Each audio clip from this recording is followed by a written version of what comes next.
noite, irmãos. Vamos caminhar, né? Bom, ontem nós falávamos de Deus, o Pai, exploramos a temática de Deus como Criador e nós como criaturas que fomos feitas por Deus para o maravilhamento. Nós fomos feitos para a adoração, para o conhecimento de Deus. Deus encheu sua criação com demonstrações claras do seu amor e da sua capacidade de doar, de dar. Deus encheu o mundo de graça e criou uma belíssima rede de graças mútuas que desenham o reino de Deus e desenham o lugar que Deus escolheu para ali revelar a sua glória. Mas ontem falávamos de criaturas diante do Pai, como nós, enquanto criaturas, devemos nos colocar diante de Deus como um Deus que está explodindo a sua glória em beleza, em cor, em formas, em texturas, e que isso nos leva a reconhecer quem Deus é e como Ele é grandioso. Falávamos um pouco sobre a fome que Deus colocou no coração humano, esse desejo, essa inquietação por quem Ele é, e o desejo que Ele colocou em nós de termos a nossa fome por eternidade saciada por Ele mesmo, e como Deus está se dando em dom à humanidade. Mas ontem, obviamente, não tivemos como falar de um momento crítico. Falamos primeiro do primeiro grande ato divino, Deus cria. Mas existe um ato humano que a gente não tem como passar por ele e ignorá-lo. Estamos falando aqui da queda humana, falando aqui desse distanciamento que existe entre as criaturas humanas e esse Criador maravilhoso. Ao mesmo tempo, nós temos que falar um pouco sobre de que maneira Deus criou meios para salvar o homem dessa alienação de Deus. O homem se encontra ignorante sobre Deus. Se amar a Deus depende de conhecer quem Deus é, e conhecer a Deus significa explorar a beleza de Deus, explorar e nos maravilharmos diante de quem Deus é, o pecado nos alienou do conhecimento de quem Deus é. Em outras palavras, o pecado nos tornou ignorantes sobre Deus. Ok? E justamente porque somos ignorantes sobre Deus, também nos tornamos ignorantes sobre nós mesmos. Grande parte da angústia humana, qualquer profissional da psicologia percebe isso, ou gente que já foi no psicólogo sabe disso, que seres humanos vivem em estado de inquietação e permanente crise de identidade, justamente porque lhes falta um conhecimento sobre si mesmo. Quem nós somos não é uma pergunta meramente filosófica. Quem nós somos é uma pergunta existencial, é uma pergunta que diz respeito à nossa identidade, o nosso lugar no mundo de Deus, os nossos papéis relacionais uns com os outros, com as nossas famílias, com os nossos irmãos, com a nossa sociedade. Nós precisamos de uma clara resposta sobre quem somos. O problema é que a nossa ignorância sobre nós mesmos é decorrente da ignorância que nós temos sobre a nossa origem, sobre quem Deus é. Mas o que nos alienou de Deus? Ou o que nos fez afastar desse que é a fonte de tudo que nós somos? Falávamos ontem, só o Criador pode dizer para a criatura quem ela é. Criatura não diz para a criatura quem eles são. A gente não encontra informação no mundo que Deus criou sobre quem nós somos. Um exemplo disso é que a ciência, por exemplo, já explorou em grande medida, grande parte da vida biológica humana, da vida social humana, da vida física. Nós estamos estudando aí, gente, a matéria no nível já quântico. E mesmo assim, o homem ainda não encontrou a resposta segura sobre quem ele é. De fato, criatura não diz para a criatura quem ela é. Só aquele que nos inventou, aquele que nos fez, pode nos dar, por graça, revelação de quem nós somos.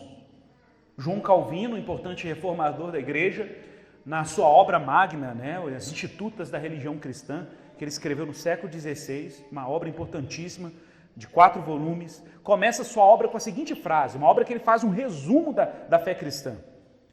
Ele começa essa obra dizendo assim: você quer se conhecer? Conheça a Deus. Conheça a Deus. Você quer saber quem você é? Saiba quem Deus é. E hoje nós vamos enfatizar a maneira mais radical que Deus escolheu para se revelar a nós, para se fazer conhecido a nós, uma vez que nenhum método humano era capaz de levar ao homem o conhecimento de Deus. Atenção para isso, meus irmãos. Não é possível conhecer a Deus por mero esforço humano. Não é possível conhecer a Deus de baixo para cima. Não é possível construir uma torre como Babel, em que a gente empreende um esforço humano, técnico, para chegar ao conhecimento de quem Deus é. Conhecer a Deus não depende de quem quer e nem de quem corre, como diz Paulo, mas de Deus ter misericórdia. Conhecer a Deus significa que se o próprio Deus não se revelar a nós, nós não o conhecemos. Isso é muito sério. Isso é muito sério. A gente pode olhar para a criação de Deus e perceber minimamente na criação de Deus que Ele colocou ordem no mundo, que existe beleza, que alguém inteligente criou tudo isso com um propósito. É o máximo que nós podemos ir. Mas conhecer a Deus, sondar os intentos eternos de Deus, não é possível por mero projeto humano. Por mais alta que seja a escada que nós tentamos elaborar para chegar até a eternidade, ela ainda se coloca absurdamente distante de nós. Existe, de fato, um abismo intransponível entre nós, criaturas, e esse Deus Criador. E esse abismo, meus irmãos, é importante mencionar, não foi um abismo necessariamente posto por Deus. É o abismo do nosso pecado. É o abismo da nossa rebeldia contra o Criador. É que quando pecamos, nos alienamos de Deus. Timothy Keller, no livro dele, Ministério de Misericórdia, ele fala que o pecado, ele produziu 4 alienações. A primeira, mais radical. O pecado nos alienou do Criador, de Deus. Consequentemente, o pecado também nos alienou uns dos outros. Então, além de uma crise religiosa, nós temos uma crise social, uma crise relacional. O pecado também nos alienou, veja bem, da própria criação de Deus, uma alienação da própria natureza. Nós não sabemos utilizar os recursos que Deus colocou diante de nós. Nós não sabemos nos relacionar com os bens e as dádivas que Deus colocou no seu mundo. Observe como nós poluímos a criação, como nós somos abusivos no uso dos recursos, como nós não sabemos lidar com o dinheiro, não sabemos lidar com a riqueza, com as capacidades que possuímos, com a razão, com a técnica. O tempo inteiro nós, seres humanos, fazemos mau uso de nossas capacidades em explorar a criação de Deus. Então o pecado também nos alienou da criação. E mais profundamente, o pecado nos alienou de nós mesmos. Observe que a Bíblia diz que quando Adão e Eva pecaram, eles viram que estavam nus. E por que eles não viram antes?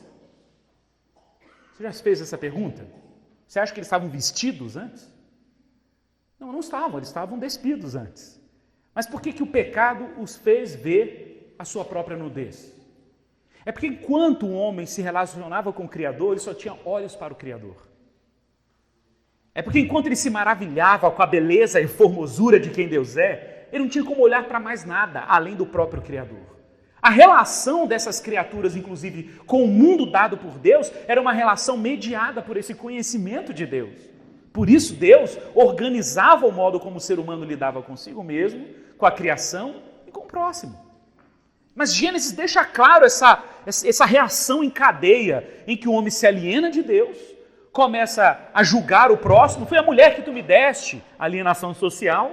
O homem tem uma alienação com a natureza, porque Deus colocou todos aqueles bens da criação para o seu benefício, e está lá o homem tecendo folhas de figueira para fazer roupa, para fazer tecnologia, para lidar com a sua própria vergonha.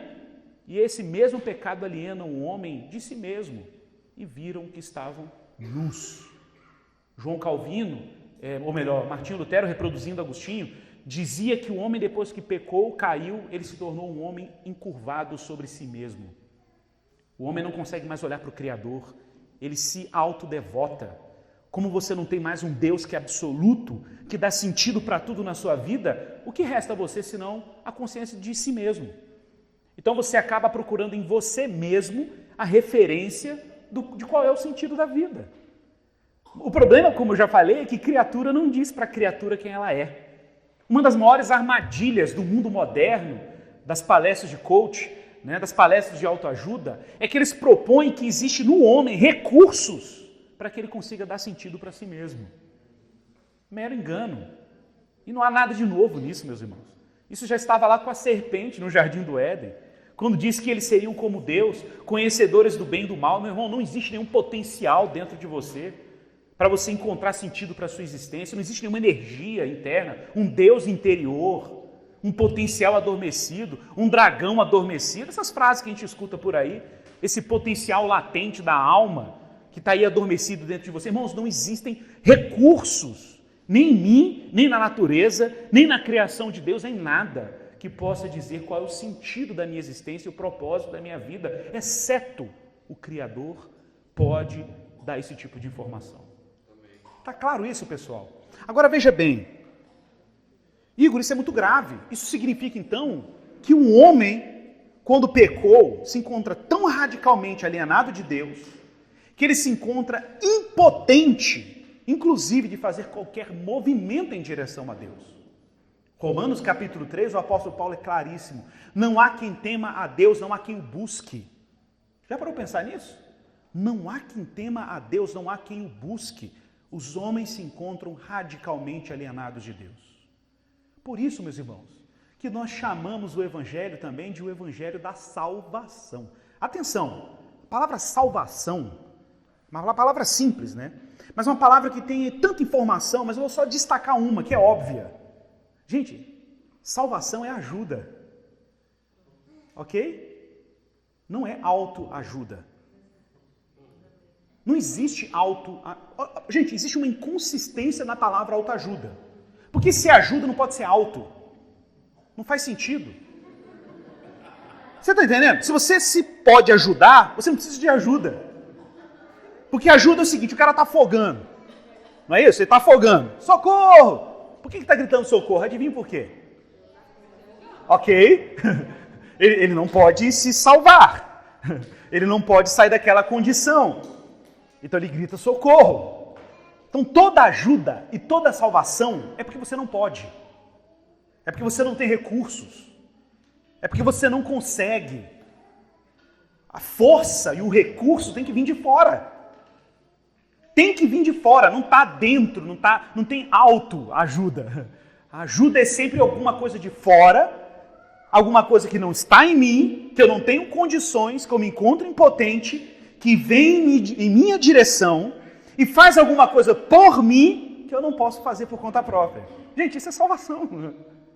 Isso é salvação. Agora veja bem, Deus está interessado em nos salvar da alienação dele, se movendo em direção a nós, apesar de nós sermos intencionais na nossa rebeldia contra ele. Repito, Paulo em Romanos capítulo 3, não há quem busque a Deus, não há quem o tema. Então observe que Deus tem criado então um meio, pela graça dele, de se fazer conhecido e nos salvar da nossa alienação de quem ele é. Veja que interessante. Deus o Pai criou o mundo. Muita gente acha que Deus criou o mundo porque Deus estava entediado, carente na eternidade. Deus estava tendo uma crise de carência, uma carência eterna. E nessa demanda de carência eterna, Deus cria o mundo com as suas criaturas para saciar o seu narcisismo divino, a sua demanda por admiração alheia, a sua demanda de ser, admirado como Deus e Criador de todas as coisas. Meu irmão, Deus é Deus. Deus era autossuficiente. Deus era autossustentável no seu amor. Deus não tem demandas. Deus não tem demandas. E a prova de que Deus não tem demandas é que Deus se alegra e Deus tem prazer na eternidade ao contemplar a sua própria glória expressa em quem? No seu próprio Filho, desde a eternidade. Prova disso é que quando o Filho é batizado na terra, o que diz a voz que vem do céu, lá em Mateus capítulo 3, versos 16 e 17? É isso. Eis o meu Filho amado em que eu tenho prazer. Ele está apresentando ao mundo uma coisa que o Antigo Testamento não revelou. Os profetas do Pentateuco, os profetas do Antigo Testamento, os profetas israelitas, sequer vislumbravam uma coisa dessa natureza. Espera aí, o que Deus está revelando com seu Filho Jesus no mundo? Ele está revelando algo sobre ele que era simplesmente desconhecido no Antigo Testamento. Um atributo simples. Deus é Pai. Deus é Pai. Irmãos, isso aqui não é uma brincadeira, não. Isso aqui é muito sério. Uma vez eu estava na mesquita de Omar, em Jerusalém, numa das vezes que eu fui a Israel, e eu me lembro que eu vi uma placa na mesquita de Omar, escrito em árabe com uma tradução em inglês, que é um lema no islamismo. Deus não tem filhos. Allah não tem filhos. Na teologia muçulmana, Allah é uma divindade solitária na eternidade. Ele é só. E no Islã é uma heresia você dizer que Allah é amor. Sabia disso? Isso é teologia muçulmana. O muçulmano pode falar que Allah é amor no sentido de que ele se relaciona com os muçulmanos.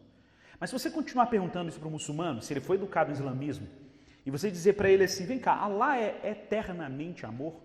O amor é um atributo eterno de Allah? O muçulmano vai ter que dizer não, se ele for conhecedor da teologia muçulmana. Ele vai dizer que não, por uma razão muito simples. Para você dizer que algum ser é eterno e o amor é atributo desse ser, o amor, meus irmãos, é um atributo que exige relação. Tá claro? Amor, não existe você falar assim, fulano de tal ama, se fulano de tal não se relaciona com alguma coisa. Ok? De novo, assim como não existe autossalvação, também não existe auto-amor. Isso nem é amor, a gente pode chamar isso de auto-amor, mas está errado. Porque autoafeição ou autopreservação não é amor. O amor é sempre um movimento para fora. Assim como a salvação é um movimento para fora, de fora. Agora veja bem, dizer que Deus é amor como atributo eterno dele exige uma relação eterna de amor. Veja como isso é sério. E veja como que a visão cristã de Deus é diferente do Islã. Porque para o Islã não existe essa possibilidade. Porque admitir que Deus, Allah, tem o amor com atributo eterno, vai exigir um companheiro eterno de Deus, de Allah, que ele ame. Ao afirmar que existe um companheiro eterno de Deus, você também está afirmando que esse companheiro de Deus, na eternidade quem ele ama, é igualmente divino como ele. É igualmente eterno como ele. Ora, o que nós temos aqui? Nós temos aqui a vantagem de sermos cristãos. Porque no cristianismo existe uma doutrina importantíssima sobre a natureza de Deus, que diz mais sobre como Deus ama do que sobre como nós entendemos Deus racionalmente, que se chama Trindade. Uma doutrina caríssima, importantíssima para devoção, caminhada cristã, missão, um monte de coisa, vida familiar, comunidade. Porque a Trindade fala sobre como Deus ama. E que Deus ama antes de haver qualquer família humana, qualquer relação humana. Vocês estão entendendo isso? Olha só que louco, Deus é pai antes de qualquer pai humano existir. A gente sempre acha assim, né, que a gente chama Deus de pai em analogia aos pais terrenos. Você fala assim, não, eu chamo Deus de pai, porque assim como meu pai é o meu pai, Deus é pai eterno. Não, é o contrário. Só existem pais terrenos porque Deus é pai antes de qualquer pai terreno existir. Os pais terrenos só existem em alusão, em reprodução a um Deus que é relacional antes de qualquer coisa. A prova disso é quando Deus criou o homem. Está lá em Gênesis capítulo 2, verso 18. O que diz lá? Não é bom que o homem... A palavra em hebraico é levador. Levador quer dizer que não é bom como esteja isolado, separado, destacado. Não é bom. Não é bom. Deus está olhando para Adão e Deus está olhando para a solidão de Adão. Olha que interessante. E Deus olha para a solidão de Adão e fala, tem alguma coisa errada nessa solidão. Aí você fala assim, mas qual era o critério que Deus tinha para julgar que a solidão de Adão era uma coisa ruim? Qual era o critério? Ele mesmo. Ele mesmo, porque ele é trindade, ele é comunidade, ele é família na eternidade. Então Deus olha para a solidão de Adão e fala, tem algo errado aí. Tem algo errado porque se ele foi imagem e semelhança dele, e Deus falou no plural, façamos, ou seja, é uma comunidade celestial criando Adão, e ele olha Adão solitário, Deus fala, tem alguma coisa errada. A solidão adâmica é incompatível com quem eu sou. Porque Deus não é solitário, Deus é comunidade. Deus é comunidade. Então Deus vai lá e cria uma ajudadora. Eu gosto dessa expressão no hebraico, porque a palavra coloca, farei uma auxiliadora que seja idônea. A gente tem isso na Bíblia em português. Em hebraico é a palavra ezer kenegdo, quer dizer um ajudador. Inclusive o termo que é usado aqui é no masculino, porque a questão aqui não é ser ou não uma mulher que vai auxiliar o macho. Né? Aqui a ideia é que Deus vai fazer um auxiliador, um ajudador que esteja keneged, que esteja ao lado, ou diante, de frente, também tem esse sentido. Né, de Adão, da humanidade. Ou seja, o que Deus está fazendo aqui? Deus está reproduzindo nas comunidades humanas a mesma relação que ele tem desde a eternidade.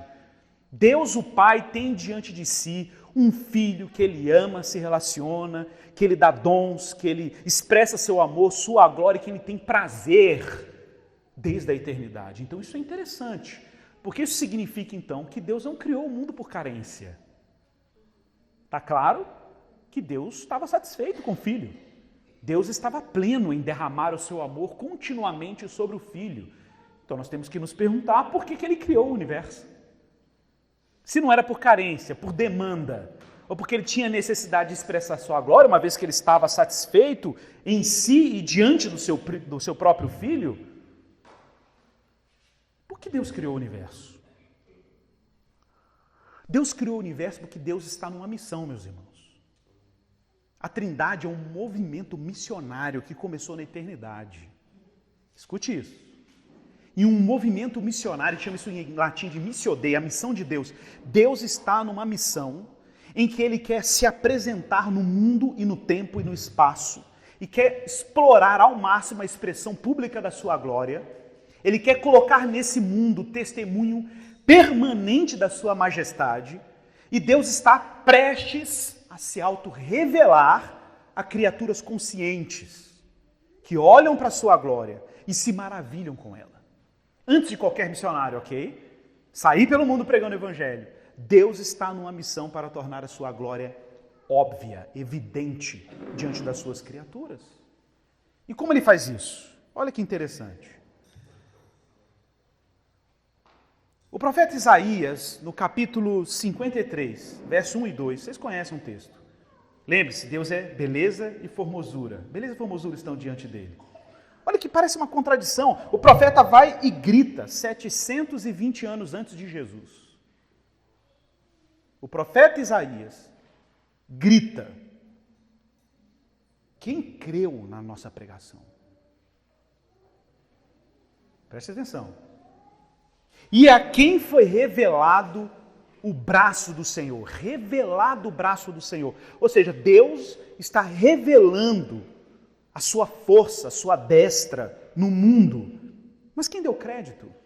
Quem creu? E a quem foi revelado o braço do Senhor? E aí o profeta parece que quer demonstrar como Deus escolheu se revelar ao mundo. Pelo menos como ele está prestes a se revelar. Porque foi uma profecia de 720 anos antes de Jesus. Ele diz assim, porque ele foi subindo como renovo perante ele, como raiz de uma terra seca, não tinha aparência, não tinha formosura. Peraí, Deus é beleza. Deus é beleza e formosura. E o dia que ele decide se revelar, ele oculta a sua beleza na feiura de alguém. Parece uma contradição. Como que um Deus que quer se revelar, e ele é belo, quando ele decide se revelar a pessoas alienadas dele, que não tinham como acessá-lo, exceto se ele se revelasse, ele escolhe se revelar, escondendo a sua beleza e a sua glória para alguém que não tinha beleza e nem formosura. Olhamos para ele, mas nenhuma beleza havia para que nos agradasse. Mistério. Que mistério é esse? O Deus que se revela escolheu se revelar oculto, escondido, velado pela feiura do servo do Senhor, como diz o profeta Isaías. Mas no livro de Colossenses, abra aí comigo, Colossenses capítulo 1, verso 15.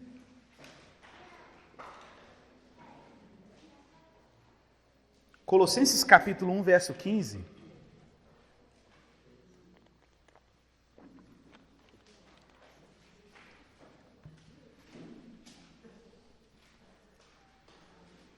Ontem nós falamos aqui do encontro de Jesus com a mulher samaritana, o Criador do universo, o herdeiro de todas as coisas, aquele em que o Pai derramava seu amor e que ele tinha todo o prazer, estava ali diante daquela mulher samaritana, oculto no corpo de um judeu da Galileia, que não tinha onde reclinar a cabeça, marcado pelo sol. Imagine. E ele vai falar assim para ela, se você soubesse quem fala com você. Aquele que é a beleza estava ali escondido, naquele homem ordinário, aquele homem comum do dia a dia. Ela olhou para ele e disse, você é como todo judeu, você é como todos os homens judeus que eu conheço da Galileia, que ainda é pior, que era a periferia da periferia do mundo. Foi lá que Deus decidiu revelar quem ele era. Paulo vai dizer em Colossenses 1,15, quem é Jesus? Ele é a imagem do Deus invisível. Isso aqui é muito sério. Deus é invisível. Deus se oculta. No primeiro momento você tem que ter essa clareza. Deus é um Deus que se oculta. Depois do pecado humano, ele é um Deus que se esconde. Mas Deus decidiu revelar a sua imagem no mundo. Deus decidiu introduzir no mundo a imagem dele. E como ele fez isso? Em Jesus. Porque ele é a imagem do Deus invisível. E mais do que isso, ele é o primogênito de toda a criação. E aqui tem uma pista importantíssima. Porque na cultura israelita do Antigo Testamento, quem é familiarizado com o Antigo Testamento sabe disso, existe um personagem importante em vários textos chamado primogênito, que é o filho mais velho, que quando o pai morre, é para quem ele deixa a herança. O pai, no Antigo Testamento, os patriarcas, eles deixavam a herança com o filho primogênito. E o filho primogênito tinha a tarefa de distribuir a herança entre os irmãos mais novos. Mas quem herdava imediatamente a herança do pai falecido era o primogênito. Então o que Paulo está querendo dizer com primogênito de toda a criação? Que quem vai herdar a criação é Jesus. Que Deus criou tudo que nós nos maravilhamos todos os dias e desfrutamos todos os dias, tudo que nós conhecemos de belo neste mundo, incluindo nós mesmos, fomos criados para sermos herança de Jesus. Irmão, para pensar sobre isso. Para pensar que o mundo que você vive, desfruta, e a vida que você tem, é parte de um grande e magnífico presente de Deus o Pai para Deus o Filho. Pense que Deus te salvou e te redimiu em Jesus, porque simplesmente Deus está requerendo o presente do Filho dele. Você entende isso? Deus está requerendo o presente do Filho dele, porque ele é o herdeiro de todas as coisas. O centro do universo não somos nós. O centro do universo e deste mundo é o Filho, porque o Pai amou tanto o Filho que deu para ele um presente. Por isso que ele anuncia, eis o meu Filho amado em quem eu tenho prazer. Seja lá o que eu fizer neste mundo, saibam, é para ele, ok? É para ele que eu estou fazendo. Porque ele é o primogênito de toda a criação. Ele é o herdeiro de toda a criação. E o texto vai além, verso 16. Pois nele foram criadas todas as coisas. Deus, além de ter criado o mundo, criou o mundo por meio de Jesus, pois nele foram criadas todas as coisas, nos céus, sobre a terra, as visíveis, as invisíveis, sejam tronos, sejam soberanias, principados, potestades, poderes temporais, poderes invisíveis. Tudo foi criado por meio dele, tudo foi criado para ele. Igor, é tudo mesmo? Tudo. Tudo foi criado para Jesus. Então Deus não criou o universo que nós conhecemos porque ele estava carente. Deus criou o universo que nós conhecemos porque ele estava presenteando o Filho que ele amava. Foi por isso. Meu irmão, nós somos fruto de uma relação eterna de amor. Então, quando você ajoelha e ora, e o Espírito Santo te inquieta, e te convida ao arrependimento, e você lembra de Cristo, você lembra do Evangelho, você lembra do Criador. Isso não é fruto de uma vontade humana, pessoal. Isso não é fruto de um capricho da sua consciência. Isso é porque existe um Deus na eternidade, num alto compromisso com o seu filho, e garantiu que daria uma herança para esse filho. E ele não admite que nenhuma parte desta herança se perca, inclusive a humanidade que ele está salvando, como parte desse projeto eterno, que implica num presente que o pai está dando para o filho. A sua salvação, meus irmãos, meu irmão, é fruto de um Deus que está engajado, comprometido em requerer um bem que ele deu para o seu filho. Isso é absurdo. Isso é absurdo. Isso é absurdo. É um absurdo pensar em como Deus faz as coisas dessa maneira e como Ele simplesmente puxou pessoas como eu e você, pecadores, alienados de Deus, fugindo dele, ok? Fazendo questão de se afastar dele e atrair esse tipo de gente como nós e transformar a gente como a gente em criaturas, a imagem e semelhança do Criador, recuperar a nossa dignidade perdida, recuperar as nossas alianças, as relações que nós destruímos com o pecado, e colocar com um laço em cima e falar: meu filho, toma de volta o presente que eu prometi para você como primogênito de toda a criação. Isso é maravilhoso. Isso é maravilhoso. Isso é motivo para a gente dar ações de graças ao Senhor. Ninguém jamais viu a Deus. João capítulo 1, verso 18. Ninguém jamais viu a Deus. Você já pensou nisso? Ninguém jamais viu a Deus, por isso, porque ninguém jamais viu a Deus, e porque Deus se oculta na sua glória, ninguém jamais viu a Deus, por isso o Filho unigênito que está no seio do Pai é quem o revelou. Então Deus está se descortinando para a gente. E Deus está se descortinando de uma forma extremamente enigmática, porque Ele se descortina se escondendo ao mesmo tempo.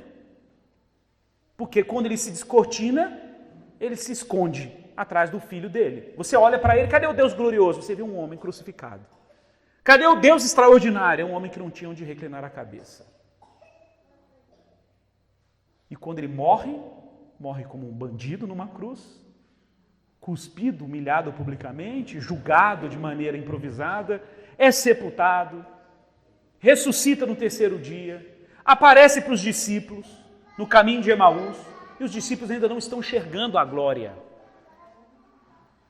Os discípulos ainda não estão enxergando a majestade, a beleza que está ali, oculta em Cristo Jesus, ao ponto de que os discípulos ficam confusos. Não sabem se é Jesus, se é um jardineiro, eles não sabem quem é aquele homem. Mas aquele homem vai e fala: o que vocês estão discutindo aí? Nós estamos falando de você não está sabendo o que está acontecendo por aí, não? Que havia um homem aí chamado Jesus de Nazaré, um homem poderoso em palavras e obras, que foi crucificado pelos gentios, foi sepultado, etc. E era Jesus falando com eles. E aí Jesus começa, que para eles ainda não era Jesus, explicar as coisas pelas Escrituras. Eles estão impressionados com aquele homem falando sobre aquelas coisas, e de repente ele desaparece. E aí Jesus reaparece com os discípulos trancafiados numa casa e se revela a eles e se mostra a eles. E aí os discípulos, então, de repente, têm o seu entendimento dilatado pela revelação de Deus. E diz o texto que, então, eles entenderam, abriu-lhes entendimento para entender pelas Escrituras que era necessário que o Cristo morresse e ressuscitasse no terceiro dia. Nós cantamos aqui a música da Nívea. Quem que abre os olhos e faz a gente enxergar quem é que está lá naquele corpo? Olha o grito do profeta: quem deu crédito à nossa pregação? E a quem foi revelado o braço do Senhor? A gente olhou para ele, não tinha beleza nem formosura, não havia nada que nos atraísse.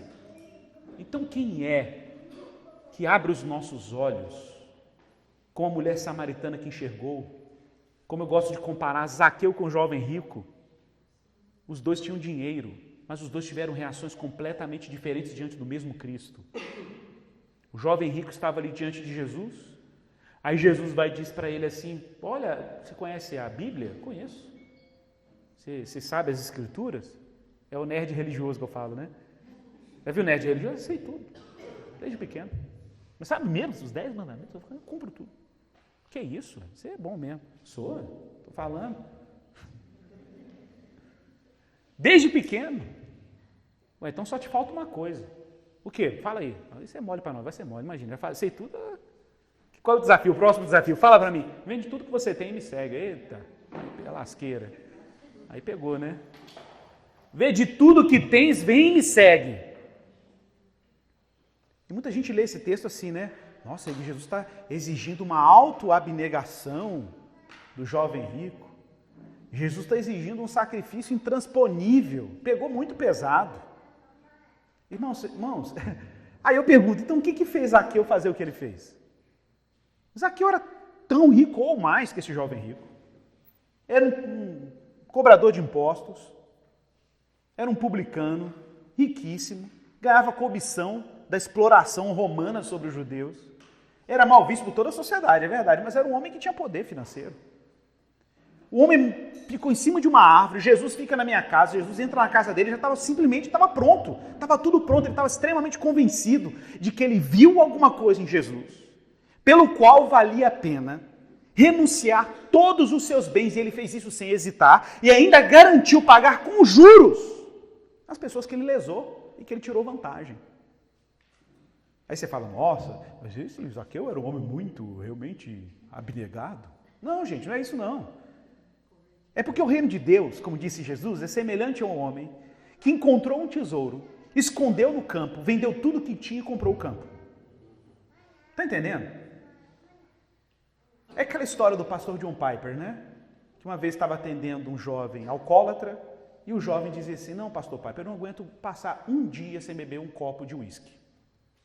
Aí ele falou assim, como não? Você tem certeza? Eu falei, não consigo. Um dia? Não dou conta. Mas que isso? Eu botar um copo de uísque aqui, o que você vai fazer? Eu vou virar. Vou virar porque eu não dou conta. Eu gosto do negócio. Você tem certeza? Tenho. Vamos fazer um teste. E se eu pegar uma mala agora de $1 milhão e colocar nessa mesa e falar para você, não beba esse copo de uísque apenas 24 horas, sem beber uísque. O que você faria? Pastor, aí... Né? Só 24 horas? Ué, não era impossível? 3 segundos atrás? Aí, mas só 24 horas? Só isso, só 24 horas. Você vai ganhar $1 milhão. Não, mas é caro que eu consigo. Ué, mas você falou agora que você não dava conta? Irmãos, nosso problema é o que a gente ama. É o que a gente ama. Onde estiver o teu tesouro, ok? Deu para entender? Por que Zaqueu largou tudo? Não é porque ele era abnegado, é porque ele enxergou quem era Jesus. Ele viu o tamanho da riqueza que estava naquele homem. Ele viu a glória, a beleza, a formosura, o universo, a eternidade, a estabilidade, a segurança. Ele viu para quem o universo estava convergindo. Ele viu para quem a história estava convergindo. Ele falou assim, eu largo tudo, mas eu tenho que me agarrar nesse homem, custe o que me custar. Ele vale tudo e todos os bens que eu tenho. Ele é minha mala de $1 milhão. Eu faço absolutamente tudo que for necessário para me agarrar a esse homem. Foi o que o jovem rico não viu. Então o que Jesus pediu para o jovem rico não foi assim, a minha religião é uma religião de abnegação financeira, larga tudo e me segue. Não é isso. É que Jesus está testando a percepção do jovem rico. Será que ele está me enxergando? Será que ele está vendo quem é que está falando com ele? Será que ele está vendo? Porque o Zaqueu viu. Mas será que ele está enxergando igual? Porque se ele enxergar, eu vou falar isso para ele, ele vai falar, claro, agora. Tranquilo. Não é um sacrifício. Porque quando você enxerga, não é um sacrifício. Por isso que Zaqueu renunciou. Ele renunciou porque aquilo era simplesmente nada, comparado à glória que estava diante dele. Quem deu crédito à nossa pregação, meu irmão? A quem foi revelado o braço do Senhor. Isso é muito sério. A disputa aqui é uma disputa por coração. Vocês estão entendendo isso? É uma disputa pelo coração. É uma disputa pelo que a gente ama. É quem a gente ama, o que a gente ama, o que é o nosso bem, o que é o nosso bem maior. Porque quando você ama a coisa certa, você faz loucuras pela coisa certa. Você faz loucuras pelas coisas que você ama. O James Smith gosta muito de destacar no livro dele lá, né? Você é aquilo que ama. Ele fala lá sobre a história aquela frase famosa do Exupéry, né, que fez Pequeno Príncipe, que ele diz assim: quando você quiser construir um navio, não diga para as pessoas, corte a madeira, coloque o prego, monte o navio. Não, apaixone as pessoas pela imensidão do mar. Entendeu isso? Apaixone as pessoas pela imensidão do mar. Elas vão construir navios, não um só, não.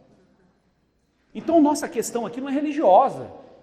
Então, para ser crente eu não posso mais transar antes do casamento, para ser crente eu não posso mais trair minha mulher, para ser crente eu não posso mais ouvir música do mundo, para ser crente tem que vestir saia e como é que é o negócio? Coque, sei lá. Para eu ser crente eu tenho que ir lá, tenho que confessar meus pecados para o pastor Rafa. Né? É tanta coisa para ser crente, né? Gente, a questão aqui, igual a mulher samaritana, a questão aqui não é moral. Jesus está indo na raiz do negócio, Jesus está lidando com o coração. Jesus está falando assim, se você me ver e me enxergar, está entendendo? Por isso que Jesus fala aqui, Paulo, né, fala sobre isso, né? Contra essas coisas não há lei. Ele fala, mesmo que você dê todos os seus bens para os pobres, mesmo que você queime o seu corpo no fogo, mesmo que você seja um Marte, se você não tiver amor, meu irmão, esquece. E esse amor não é esse amor romântico, riponga, pós-moderno. Esse amor é objetivo, é amar a Deus como seu maior bem. Deus não está nem um pouco preocupado com o seu sacrifício se ele não for baseado numa percepção clara de quem Deus é. Atenção para isso. Deus não está nem um pouco preocupado para a sua devoção, o seu trabalho na igreja, o seu trabalho missionário, sua dedicação à esposa, se isso não for baseado numa clara percepção de quem Deus é. Porque quando você olha para Deus e vê quem Deus é, você faz loucuras por Ele. Porque você faz loucura por qualquer coisa que você ama. Então não simplesmente dê ordem para as pessoas fazerem o navio, apaixone elas pela imensidão do mar. Apaixone elas pela imensidão de Deus. Irmãos, eu estou falando aqui, não é uma teoria teológica, ok? Eu estou falando aqui de coisas de gabinete pastoral. A gente dedica um bom tempo para um gabinete na nossa igreja, pela graça do Senhor. E eu vejo que um dos maiores aliados que eu tenho no gabinete pastoral é o Evangelho. É abrir os olhos das pessoas para enxergarem Cristo e você começar a receber as notícias, como acontece comigo muitas vezes, de eu ir para o gabinete pastoral e eu voltar pastoreado para casa. Só com os testemunhos de gente transformada, largando compulsão sexual, abrindo mão das pulsões homoafetivas. Irmãos, não é uma vez não, é quase toda semana. Quase toda semana. E o nosso trabalho como pastores, única e exclusivamente enlouquecer as pessoas por Deus. As pessoas saírem pegando fogo de tesão por Jesus. Desculpa a expressão. É bem vulgar, mas é porque eu estou usando a palavra vulgar intencionalmente. As pessoas saírem de tesão. Jesus, meu Deus, Deus é incrível, maravilhoso, é o Pai de toda a eternidade. Ele encheu o mundo de glória, eu quero Cristo até o fim. A pessoa sai transpirando do culto, de desejo por Deus. Você começa a ver as pessoas transformadas. Aí fica aquela luta, aquela honrinha. Marido não é marido direito, a mulher não é esposa direito, o filho não é educado direito, família caindo dos pedaços, vai para a igreja arrastado, começa a arrebentar as coisas dentro de casa. O que está acontecendo? Amando a coisa errada.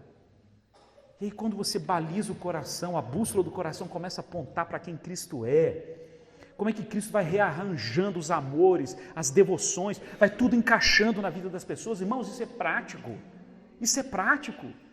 Então a nossa função, né, Rafa? A nossa função é muito objetiva.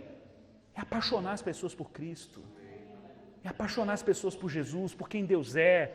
É colocar no coração das pessoas o tesouro real, que vale a pena vender todos os bens e comprar o campo se for necessário.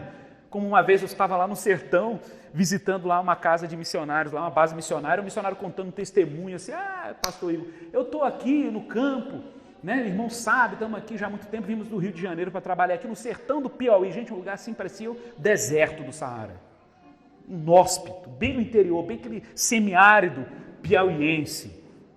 Estava lá o irmão trabalhando com zelo, um amor, uma dedicação, montando oficina de artes para o pessoal lá do sertão, e ele dizendo assim, que quando ele saiu do Rio de Janeiro, que a família dele fez um culto, quase parecia até um ofício fúnebre, eu estava indo morrer.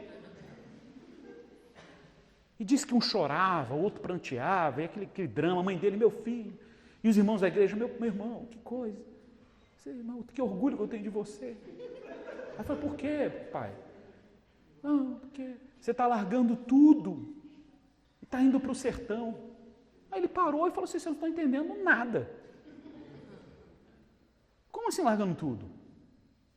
Eu estou abraçando tudo.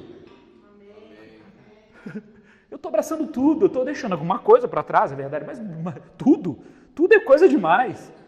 Eu estou abraçando tudo. Olha como é que a cabeça olha para o mundo invertido, né? Olha para o mundo de uma perspectiva completamente invertida. Porque ele olha para a realidade, as pessoas acham que ele está fazendo uma grande renúncia. Não, gente, ele está abraçando todo o bem possível. Ele está abraçando Cristo inteiramente, sem restrição. Ele é igual ao Zaqueu. Para todo mundo que olha de fora, nossa, mas que grande renúncia Zaqueu fez. Não, ele simplesmente foi esperto. Ele abraçou o maior bem. Ele abraçou o tesouro do reino de Deus. Que coisa maravilhosa.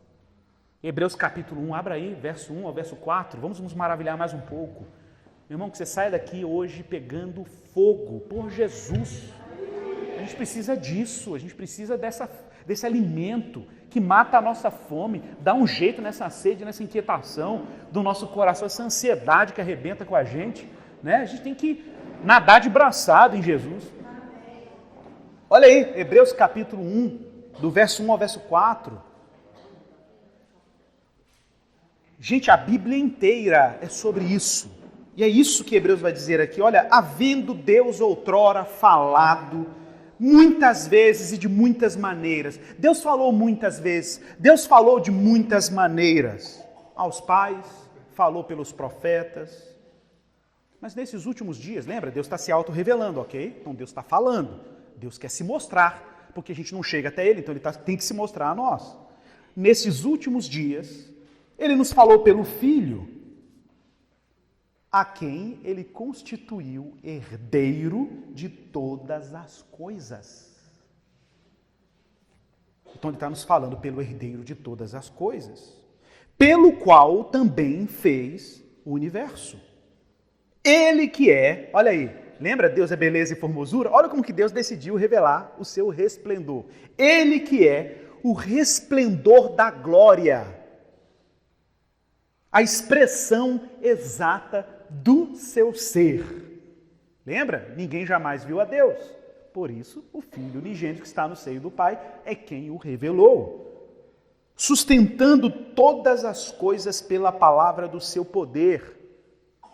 E depois de ter feito a purificação dos pecados, cumprido a missão que o Pai lhe designou, se assentou à direita da majestade, ou seja, como sumo sacerdote eterno, tendo-se tornado tão superior aos anjos, quanto herdou mais excelente nome do que eles. Basicamente, o que esse trecho que nós lemos está dizendo é, primeiro, Jesus é a autorrevelação do Pai.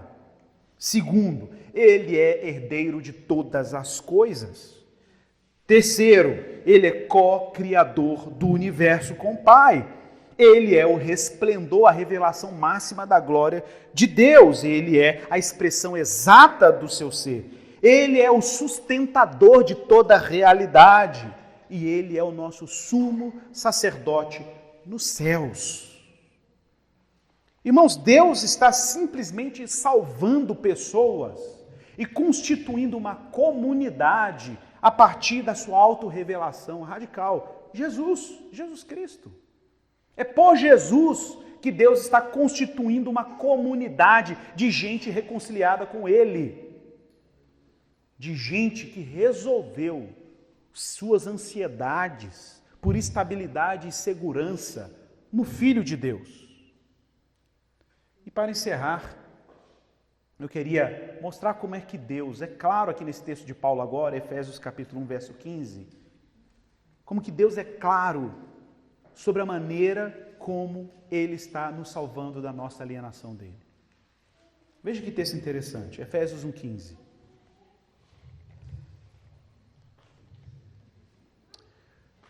Por isso também eu,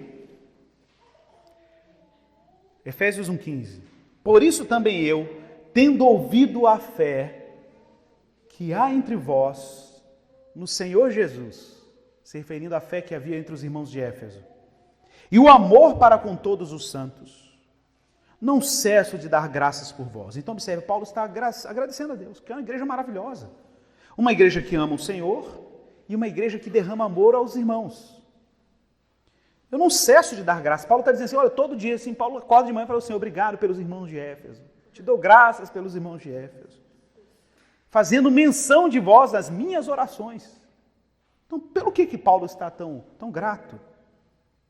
Para que o Deus de nosso Senhor Jesus Cristo, essa é a oração dele, para que o Deus de nosso Senhor Jesus Cristo, o Pai da glória, vos conceda espírito de sabedoria e de revelação no pleno conhecimento dele. Então Paulo está preocupado que a igreja de Éfeso tenha pleno conhecimento de Deus. Iluminados os olhos dos vossos corações, do vosso coração, porque não tem jeito. Para enxergar a glória que Deus ocultou em Jesus, tem que ter o coração iluminado. Tem que ter, meus irmãos, uma expansão da consciência. Deus tem que expandir a nossa compreensão dele. Ter o coração iluminado, que é o lugar dos desejos, é o lugar onde amamos. O coração tem que ser iluminado. Para saberes o quê? Qual é a esperança do seu chamamento, qual é a riqueza da glória, da sua herança nos santos, e qual é a suprema grandeza do seu poder para com os que cremos, segundo a eficácia da força do seu poder, o qual Deus, Ele, exerceu em Cristo, ressuscitando dentre os mortos e fazendo assentar à sua direita nos lugares celestiais, acima de todo principado, potestade, poder, domínio e de todo nome que se possa referir, não somente agora, no tempo presente, mas também no mundo vindouro. E depois de ter feito tudo isso, observe, Paulo está apaixonando a igreja, vocês estão vendo isso? Paulo está excitando a igreja de Éfeso. Paulo quer que a igreja de Éfeso seja plena no conhecimento de Deus, que ela seja fervorosa no conhecimento de Deus. E ele diz, e depois de ter feito tudo isso, pôs todas as coisas debaixo dos pés, e para ser o cabeça sobre todas as coisas, o deu à igreja, a qual é o seu corpo, a plenitude daquele que a tudo enche, todas as coisas. Irmãos, tem noção do que a gente acabou de ler aqui? Que Deus, depois de ter feito esse drama extraordinário com seu Filho, de fazer convergir todos os bens para Ele, reconciliar corações, salvar pessoas das alienações que nós citamos no início dessa mensagem, Deus agora ilumina corações e olhos para expandir a compreensão de Deus, para que a gente ame mais a Deus. O nosso coração agora tem um entendimento crescente sobre quem Deus é. Crescente sobre quem Deus é. E depois que Deus faz todo esse plano magnífico de resgate do presente que Ele mesmo deu para o seu filho, está para dar ao seu filho, restituir ao seu filho, Ele vai e coloca tudo isso sobre a sua igreja. Essa comunidade que é a extensão do corpo de Cristo, é o corpo de Cristo, é a extensão daquele que é o cabeça. Ele coloca isso debaixo da igreja. E Ele coloca essa tarefa sobre a igreja. A igreja como esse lugar onde Cristo é anunciado e pregado. É o lugar onde essa videira foi plantada e nós somos os ramos. E a nossa saúde, a nossa vitalidade espiritual depende de uma profunda e constante conexão com quem Ele é. Participantes dessa seiva bendita, que como o próprio Jesus disse, eu sou a videira, vós sois os ramos, quem permanece em mim dá muitos frutos, porque sem mim nada podeis fazer. Amém, meus irmãos? Vamos orar. Vamos orar. Fecha os seus olhos. Se você quiser ficar de pé, de joelho, sentado, fique à vontade, meu irmão, fique à vontade. O que importa agora é como você está diante de Deus. Como o seu coração está diante dele. Seu coração tem que estar diante dele como um coração de alguém que quer conhecê-lo. Que quer enxergar a autorrevelação dele no seu Filho. Talvez você esteja ali como os discípulos no caminho de Emaús, ainda meio confusos sobre como ele é e como ele se apresenta. Talvez o que você precise é de iluminação, como os discípulos tiveram, e diz o texto que lhes abriu o entendimento para entender pelas Escrituras que o Cristo deveria morrer e ressuscitar no terceiro dia. a razão por que ele triunfou sobre o pecado e a morte. Meu irmão, a razão por que os nossos corações se encontram quietos é porque talvez eles ainda não tenham encontrado quietude nele. É verdade que o nosso conhecimento dele é progressivo. E ainda bem que a nossa salvação implica em sabermos que ele já nos amou perfeitamente.